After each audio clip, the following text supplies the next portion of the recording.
சஷ்டி விரதத்தின் இன்றைய நாள் 4ஆம் நாளாகும். இன்றைய நாள் வழிபாட்டு முறையாக முருகப்பெருமானை நினைத்து வழிபடுதல் வேண்டும். ஷட்கோண தீபத்தில் ந என்ற எழுத்தின் மீது 4 விளக்கினை ஏற்றி வழிபடுவது ஆகச் சிறந்தது. இன்றைய பலனாக கடன் பிரச்சனை, பணப்பிரச்சனைகள் நீங்கும். மேலும் துணை வரும் முருகப்பெருமானாக இன்றைய 4ஆம் நாளில் முருகப்பெருமான் நமக்கு துணை புரிகின்றவராக இருக்கின்றார்.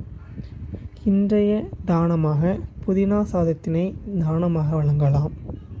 மேலும் பசு மாட்டிற்கு கீரை, வெல்லம், அரிசி சேர்ந்தவற்றை பசு மாட்டிற்கு தானமாக வழங்குவது ஆகச் சிறந்ததாக உள்ளது.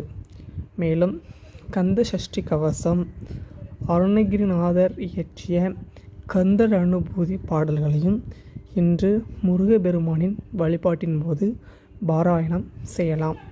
நாளை சஷ்டி விரதத்தின் 5ஆம் நாளின் சிறப்புகளையும் அதன் பலன்களையும் பற்றி காண்போம். நன்றி.